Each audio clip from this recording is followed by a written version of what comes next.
Oke, selamat datang lagi teman-teman. Hari ini kita bakal ngobrolin soal jalan jadi kaya, tapi coba lupain dulu deh semua yang pernah kalian dengar. Soalnya kita mau mulai dari tempat yang ya nggak biasa. Siap-siap, karena ini bisa jadi bakal ngerubah total cara pandang kalian.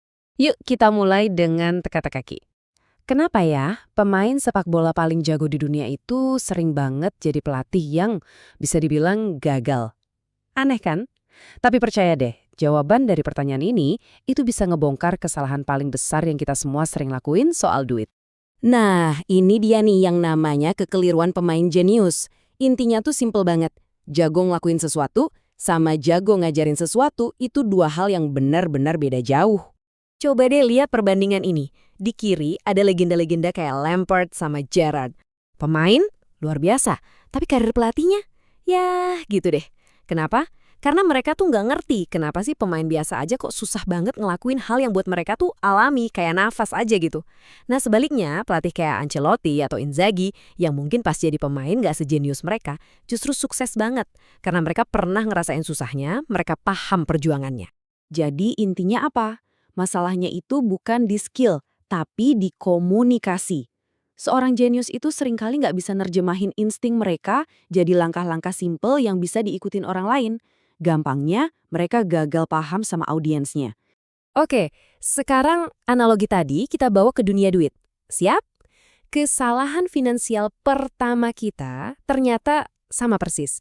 Kita milih guru atau panutan yang levelnya itu kejauhan banget di atas kita.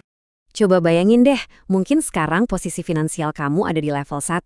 Terus kamu coba belajar langsung dari Warren Buffett yang udah di level 100. Jauh banget kan? Jangankan nerapin nasihatnya, ngerti istilah yang dia pakai aja mungkin kita udah pusing duluan. Gini deh, ada prinsip bagus. Kalau kamu mau dapat 100 juta, jangan belajar dari orang yang penghasilannya 1 triliun. Kamu nggak bakal nyambung, bener kan?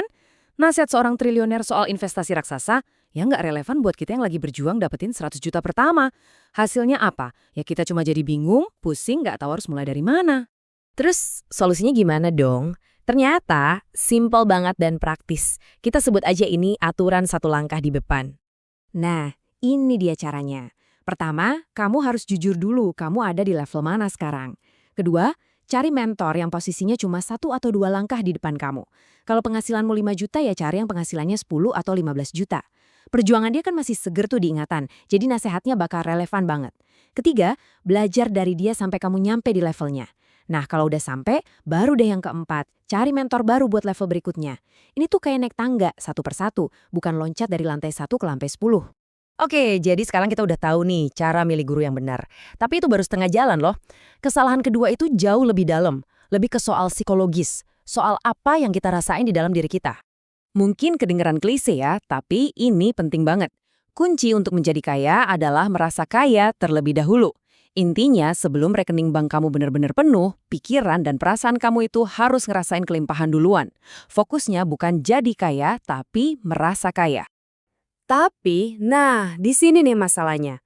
Coba deh saya tanya ke kalian sekarang. Apa sih artinya merasa kaya buat kalian pribadi? Kalau jawabannya masih ngambang kayak, ya punya banyak uang, tujuan itu nggak akan pernah tercapai. Kenapa? Karena nggak jelas, nggak bisa diukur. Jadi, gimana caranya kita praktekin ini? Gimana caranya kita bisa bener-bener ngerasain kaya itu secara nyata, bahkan waktu saldo kita mungkin lagi pas-pasan? Konsepnya itu namanya kekayaan yang dirasakan atau felt wealth. Ini bukan soal angka di rekening ya, tapi soal perasaan aman dan berkelimpahan yang dipicu sama simbol-simbol yang berarti buat kamu secara pribadi. Kuncinya ada di kata pribadi. Ini contoh yang keren banget. Bayangin, kamu pegang beberapa lembar uang $100, nilainya tinggi. Sekarang, bandingin sama kamu pegang setumpuk tebel uang 100 ribuan, yang mungkin nilainya lebih rendah. Mana yang bikin kamu merasa lebih kaya? Bagi banyak orang, tumpukan tebal itu terasa lebih nyata, lebih berlimpah. Simbol visualnya itu ngalahin nilai moneternya. Nah, tugas kamu sekarang adalah nemuin simbol pribadi kamu itu apa. Mungkin ngelihat ada angka minimum tertentu di rekening tabungan bikin kamu tenang. Buat orang lain, bisa jadi punya sepotong emas kecil. Atau bahkan sesimpel dompet yang selalu kerasa tebel, gak kempes. Coba deh temukan apa yang bisa memicu perasaan aman dan berkelimpahan itu buat kamu, dan coba jaga itu. Oke, kita udah tahu cara belajar yang benar, udah tahu juga cara merasa kaya, tapi semua itu nggak ada artinya tanpa potongan terakhir dari teka-teki ini, yaitu tahu apa sih motivasi sejati kamu? Kebanyakan dari kita itu ngejar definisi kaya versi orang lain. Kita mikir kita pengen mobil mewah, ya karena itu yang kita lihat di Instagram atau TikTok. Tapi coba deh tanya ke diri sendiri. Jujur, apa kamu bener-bener nikmatin itu? Kalau jawabannya enggak, energi buat ngejar tujuan itu bakal cepet banget habisnya. Lihat aja contoh ini. Mungkin teman kamu termotivasi banget pengen punya 3 mobil buat road trip. Keren. Tapi motivasi kamu mungkin sesimpel bisa beli semua konsol game terbaru pas rilis tanpa ngerasa bersalah. Gak ada yang salah, gak ada yang bener. Poinnya adalah tujuan itu harus asli punya kamu, bukan pinjaman dari impian orang lain. Jadi, sebagai penutup, saya mau tinggalin satu pertanyaan buat kalian renungin. Coba lupain dulu deh semua gambaran klise soal jadi kaya. Lupain mobil sport, lupain rumah mega, kecuali itu emang bener-bener impian kamu ya. Coba tanya ke diri sendiri lebih dalam lagi.